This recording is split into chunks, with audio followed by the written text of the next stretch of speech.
ನರೇಂದ್ರ ಮೋದಿ ಅವರು ಸಂಚರಿಸುವ ಮಾರ್ಗದಲ್ಲಿ ಜಿಲೆಟಿನ್ ಕಡ್ಡಿಗಳು ಪತ್ತೆಯಾಗಿರುವ ಪ್ರಕರಣ ಈಗ ಇಡೀ ದೇಶದ ಗಮನ ಸೆಳೆದಿದೆ.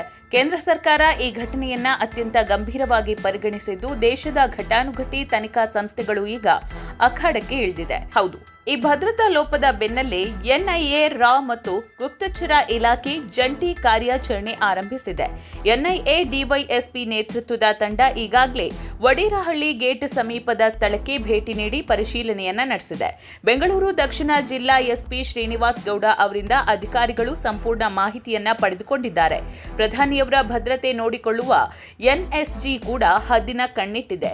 ರಾಮನಗರ ಡಿವೈಎಸ್ಪಿ ನೇತೃತ್ವದ ಪ್ರಾಥಮಿಕ ತನಿಖೆಯಲ್ಲಿ ಆಘಾತಕಾರಿ ಅಂಶವೊಂದು ಬೆಳಕಿಗೆ ಬಂದಿದೆ.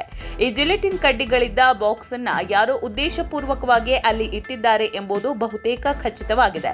ಆದರೆ ಆ ಬಾಕ್ಸ್ ಅನ್ನ ಅಲ್ಲಿ ಇರಿಸಿದ್ದು ಯಾವಾಗ ಎಂಬುದು ಇನ್ನೂ ನಿಗೂಢವಾಗಿದೆ. ತನಿಖಾ ತಂಡಕ್ಕೆ ಈಗ ಮತ್ತೊಂದು ಸವಾಲಾಗಿರುವುದು ಸಿಸಿಟಿವಿ ಕ್ಯಾಮೆರಾಗಳ ಕೊರತೆ. ಸ್ಫೋಟಕ ಪತ್ತೆಯಾದ ಜಾಗದಲ್ಲಿ ಕ್ಯಾಮೆರಾಗಳು ಇಲ್ಲದ ಕಾರಣ ಪೊಲೀಸರು ಆ ರಸ್ತೆಯ ಪ್ರವೇಶ ಮತ್ತು ನಿರ್ಗಮನ ದ್ವಾರದಲ್ಲಿರುವ ಸಿಸಿಟಿವಿಗಳನ್ನು ಜಾಲಾಡ್ತಾ ಇದ್ದಾರೆ. ಕಗ್ಗಲಿಪುರ ಪೊಲೀಸರು ಮತ್ತು ಎನ್ಐಎ ತಂಡ ಈಗ ಅನುಮಾನಾಸ್ಪದ ವ್ಯಕ್ತಿಗಳ ಚಲನವಲನದ ಮೇಲೆ ತೀವ್ರ ನಿಗಾ ಇಟ್ಟಿದೆ. ಈ ಕೃತ್ಯದ ಹಿಂದೆ ಅಂತಾರಾಜ್ಯ ಅಥವಾ ಅಂತರ್ಜಿಲ್ಲಾ ಕೈವಾಡವಿದೆಯೇ ಎಂಬ ಬಗ್ಗೆ ರಾ ಅಧಿಕಾರಿಗಳು ಮಾಹಿತಿ ಕಲೆ ಹಾಕ್ತಾ ಇದ್ದಾರೆ. ಅತ್ಯಂತ ಬಿಗಿ ಭದ್ರತೆಯ ನಡುವೆಯೂ ಇಂತಹ ಲೋಪ ಸಂಭವಿಸಿದ್ದು ಅಧಿಕಾರಿಗಳಲ್ಲಿ ಆತಂಕ ಮೂಡಿಸಿದೆ. ಸದ್ಯಕ್ಕೆ ತನಿಖೆ ಚುರುಕುಗೊಂಡಿದ್ದು ಆರೋಪಿಗಳಿಗಾಗಿ ಪೊಲೀಸರು ಬಲೆ ಬೀಸಿದ್ದಾರೆ.